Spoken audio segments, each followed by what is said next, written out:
Justin Greaves. If he could stiff it, I mean, he would be a fine player in the making. Yeah, I mean, and you know, I believe they need a fast bowling all-rounder, right, to uphold that kind of a role. I mean, recently we saw in the Australia-Pakistan series, Amir Jamal.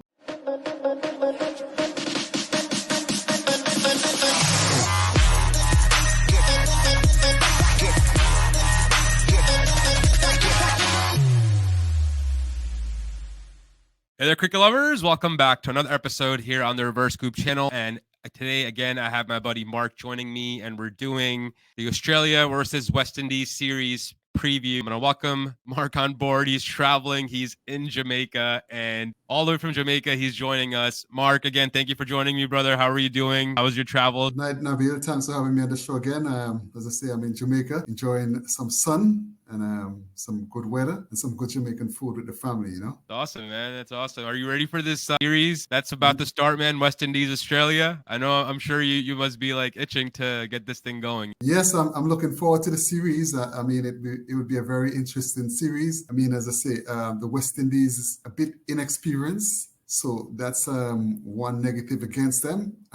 Australia, well-oiled machine, just offer a series win from Pakistan. So let's see what's they have in store for us, West Indies, Australia. Yeah, man, I think it's going to be a truly exciting series, right? Like West Indies obviously bringing on lots of new faces in this test, lineup. What are you thinking currently right now, man? Like, what's this lineup going to be looking like in the first test? Obviously, I mean, it's going to be some chopping and changes, right? A lot of new guys. So what do you foresee happening, Mark, when it comes to the West Indies lineup for the first test? Well, the first test, I see they play in the same team they play in the Cricket Australia 11 warm-up game. Craig Braffy, Tisnarine, Chandra Paul, Kirk McKenzie, Athanaze, Kavem Hodge, Justin Greaves, Joshua Da Silva, Kemar Roach. I think they will go with Akish Moti, young fast bowler Shamar Joseph. I think they would use Akeem Jordan, as a stop bowler. And Greaves would use, do some medium pace as well if needed. But I really don't want to see Greaves bowling too much because he's a good batsman. And if he bowls, he tends to be injury prone from history. Yeah, but aren't they playing him in that all-rounder slot? If he plays, he's probably going to be slotting in at 6 or 7. Maybe he's going to be the fourth option, with the other specialists. Yes, definitely. He's going to be batting at 6. As I say, he's more of a batsman bowler, but he started as a bowler, really. Yeah. I was always impressed with his bowling. It seems like his body doesn't really hold up to the vigorous fast bowling duties. But as I say, his batting has come on a long way.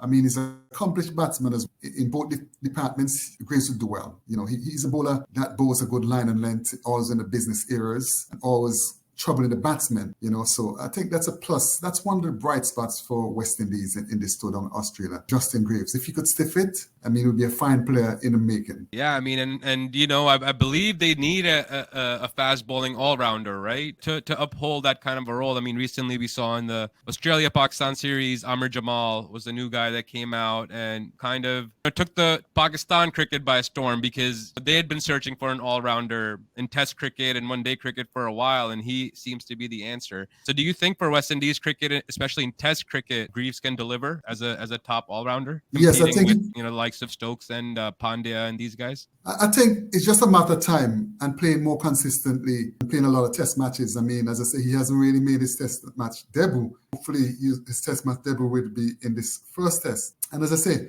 if he keep fit and they give him at least 2 to 3 years, I mean, he could prosper and come out into a fine all-rounder. Basically, taking over the role of Jason Holder, because I say, remember when Jason Holder was captain, he did a great job, a fantastic job, He was consistent, he scored double century, he took fifers, but his captain was a weak point. As I say, just give Greaves some time. You don't want to put any bad mouth on players and making big predictions. But as I say, he looks a fine player. As I say, he used to play in England. I saw him play in England, I think back in 2016 in a club match. And from that time, I know he was a good cricketer in the making. Absolutely, man. I'm looking forward to seeing him in Test, obviously against the likes of Stark and Cummins and Lyon and it's going to be a lot of Hazelwood. So it's going to be some battle with these youngsters that are coming into the lineup. Kirk, McKenzie, Athanaze, other guys to name that Hodge. are prominent. Yeah, to watch out for. So some things to tell the viewers about those guys that they may not know, Mark, about those youngsters. Well,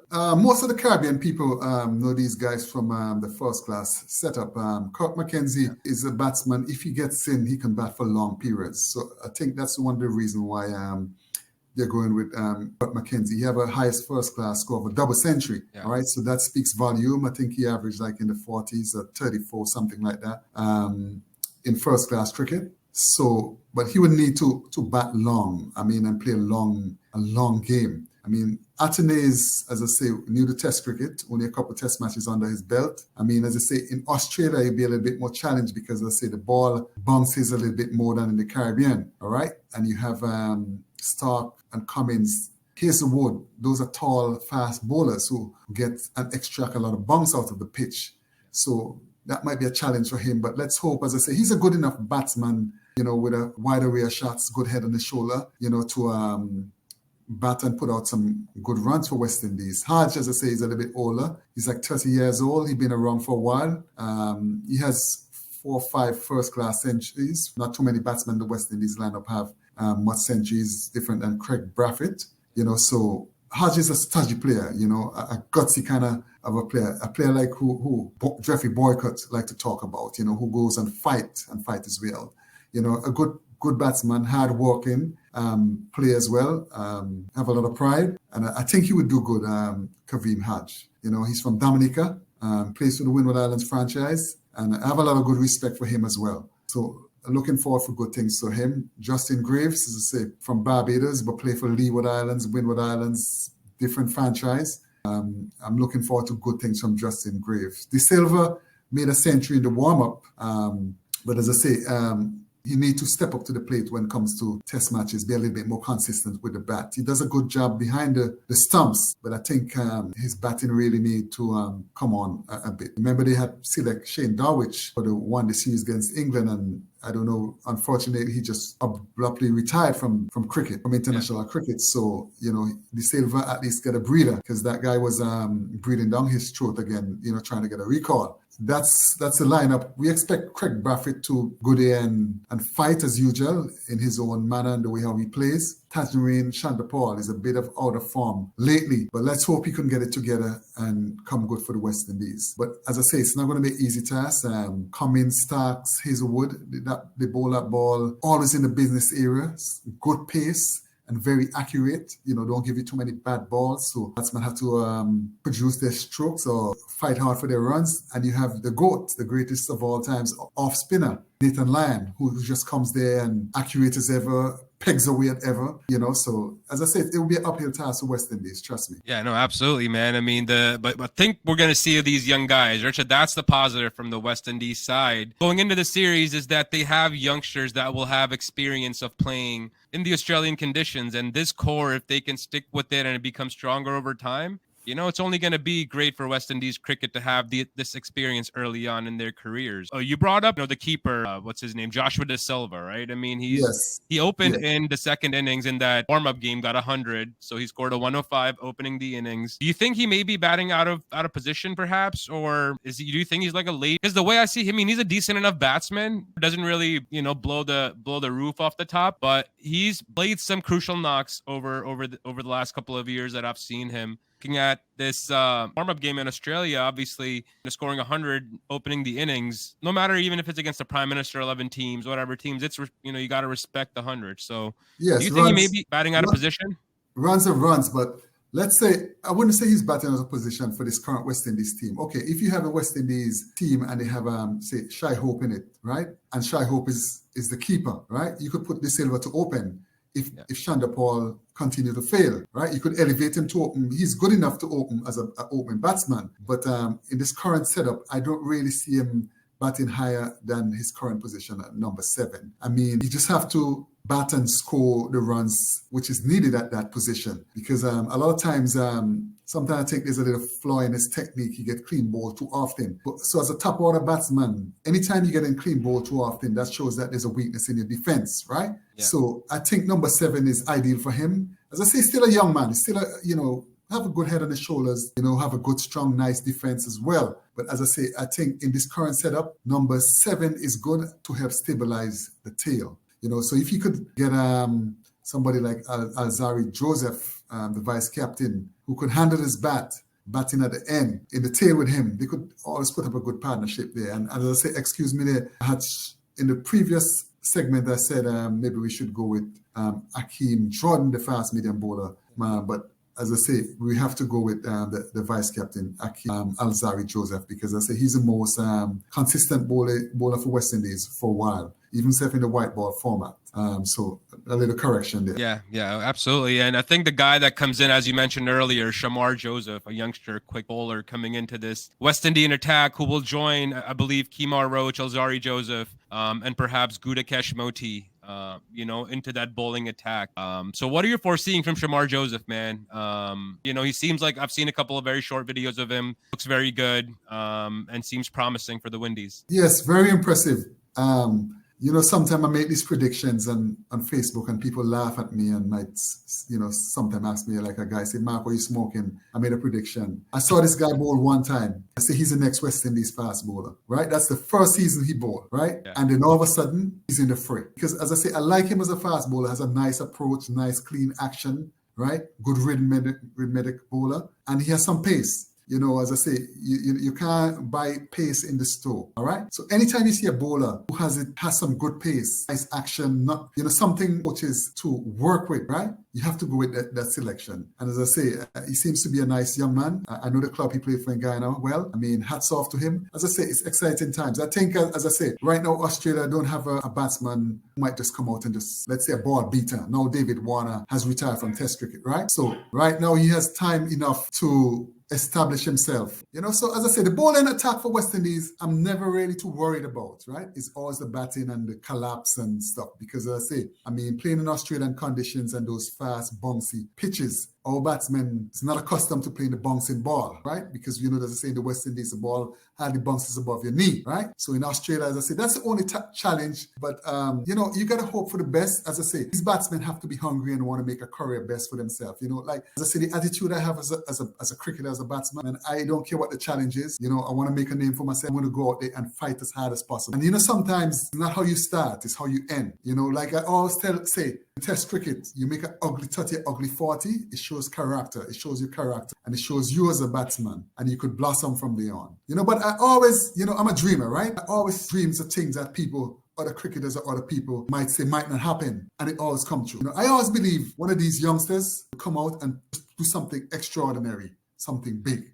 Yeah, that's due to your experience and your vision, Mark. You've been involved in cricket for so many years that now it's second nature to you. So a lot of other people might not understand, your where you're coming from, but me being in somewhat similar position as you, I understand it, brother. I know the feeling, and calling out some things and them coming true. We've always talked about people who come to play here, cricket in the US and get selected in the West Indies or other parts of the world. So that always happens too, within the cricketing realm. So that's why I was asking your predictions. I'm like, Mark, so what are the predictions, man? On the comments and everything, because I want to know what's going on in your head. Yeah, I'm always a strong believer of giving cricketers opportunity. A cricketer with a good work ethic, local cricketer, international cricket. Sometimes it's not the talented cricketers don't do well. It's the guy who's not really that as good as the talented cricketers, because he works hard at his game. He's always in the nets. He's always thinking about the game. Have more hunger, Exactly. So his mind is already prepared. So yeah. I always say, no good deeds go unrewarded. Absolutely, man. Absolutely. And you also brought up, Australia's team where, David Warner obviously not at the top anymore in this series. And, let's talk about, the elephant in the room, Steve Smith coming to open, for Australia. So what are your thoughts there, Mark, first of all? Is it a good move or a bad move for Australia? Honestly, I think it's a bad move, to be honest with you. As an opener, right?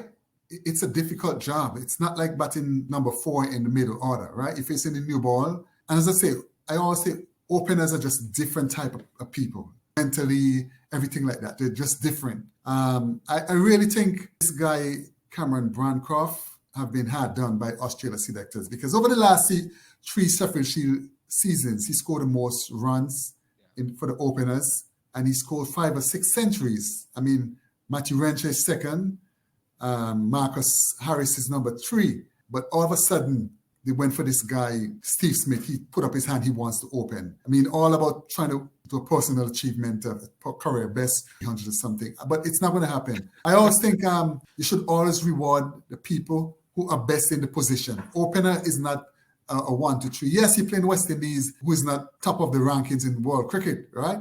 But what's going to happen when you come up to play against India and all those other teams, England, Pakistan, South Africa, when they really try to figure you out and analyze you, really with a new ball. Look at what happened when Archer was fit and Archer went at him with all those short pitch bowling. That's what you're going to get as opener. Good short pitch bowling if the bowler have pace. So I don't think it's a good move. I just think Cameron Bancroft was the man for the job and he deserved the job. But what happened, I think Cameron Bancroft did an interview with the Sandpaper Gate incident. And he mentioned that the Australian bowlers have to know that they were tampering the ball. And I don't think Pat Cummins, the current captain, was pleased with that. So that's what's some minus against Cameron Bancroft. So I think George Bailey just went with Steve Smith. I know they want to get Cameron Green in the team. I mean, I'm a favorite of Cameron Green. I like Cameron Green as a cricketer. I think he bowls good, quick, deceptive pace, and he's an outstanding batsman. But I say they had to establish himself really in Test cricket. So I think they just move up Steve Smith so they could slot in Green in a position. Yeah, no, I totally agree, man, with you. In regards to Bancroft, first of all, right? Bancroft, I feel definitely hard done. And as you mentioned, there must have been something that happened in the back end within those guys or those interviews that he gave led to something. Even though George Bailey came out and they were like, oh, it was a solely selection decision, right? That's what GB said. I don't think so, and Mark doesn't clearly think so. Obviously, we think that, something happened and they try to obviously get him out. And I think another thing, as you said, Cameron Green, so I think they really wanted to get him in the lineup as well. He's a very, hyped up type of a player for the Aussies, coming in with a good, first class record and a background. So what about Cameron Green? Like, for example, do you think he fits in that number 4 slot where, Steve Smith just let out? Well, I don't think so. I think he's competing with a Mitchell Marsh, perhaps at number 6, for that slot. But number 4, I don't know yet. Yeah, I think with Marsh current form, Marsh is in a purple patch. So if I was the captain of Australia, I would move up Marsh to number 4 and I slip Green into number 6 position. Because I say the last Test series, Travis Head hasn't really liked the world on fire. I mean, the one day and the World Cup T20s, he was on fire. But for the last Test series, he didn't really do nothing much. Yeah. So, and you're looking at the left-hand, right-hand combination. So I think they could move Mitch Marsh, the aggressive batsman there, up to number 4 and slot in Green at number 6. Because, as I say, Green is still trying to find his way in Test cricket, right? Then you have Kerry, the keeper. As I say, he hasn't really liked the world on fire as well. I mean, he's going okay. I personally feel if West Indies holds on to their catches, man, they're definitely going to have a chance to win a Test or two, because Australia didn't play their best cricket against Pakistan. Pakistan didn't take those chances and kind of kept bringing those guys back in the game. And I feel like if Australia was playing their best cricket against Pakistan, they probably would have wiped them clean within 3 days, as we mentioned off air. But still, those games went to 4 days and Pakistan competed somewhat, but for West Indies, how important do you think it is, Mark, to, take the opportunities that are presented, first of all, and, really be ruthless with the approach against the Aussies, right? Because you have to fight fire with fire. And we know the Aussie approach is a ruthless approach. When they see you down, they just take you totally out. So how does West Indies cricket bring that approach against the mighty Aussies? As I say, once they hold on to the catches, right? I think that would be a key. And as I say, you have to fight fire with fire and be aggressive too. If you look timid, right? If you look timid, the Aussies will be all over you. The Aussies are famous for sledging, or we call it gamesmanship. And all these young men, right, are inexperienced. 1, 2, 3 tests, some making the debut, right? And you're going to have Manus Labuschagne at forward short leg talking all kind of crap. You know how he does it, right? They call it mental disintegration, all right? So now if you batting and you're trying to find your way and a chap at forward short leg sledging you and you're paying attention to that chap at forward short leg, you're out. Just a matter of time, all right? But I think West Indies just have to be aggressive against Aussie. You know, just like how Sean Masood came out a couple innings. Yeah. We know Craig Braffett, his style and plays is to weigh out the bowlers, defense.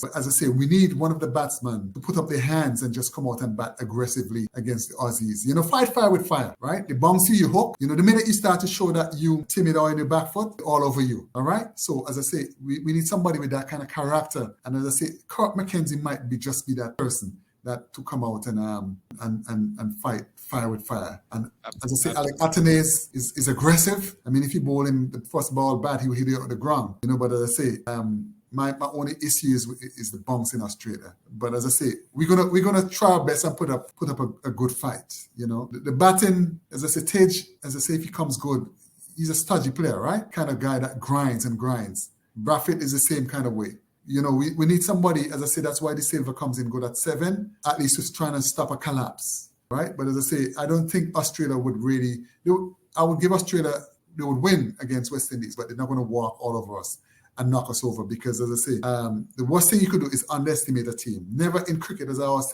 tell, never underestimate a team because when you underestimate a team, sometimes you get shocked. Absolutely, man. I definitely see a surprise from the West Indies coming up. At least one Test match, I see a victory in this scoreline for the Windies. What are your predictions, Mark, for this series, for this preview? What's the scoreline that you're foreseeing for this 3-match Test series with Australia? And then once we do the Pro Series, you know, we'll compare it. 3 matches or 2 matches? What are the Test series? Oh, it's two, I think. Yeah, sorry. Yes. Yeah, so 2 Test matches.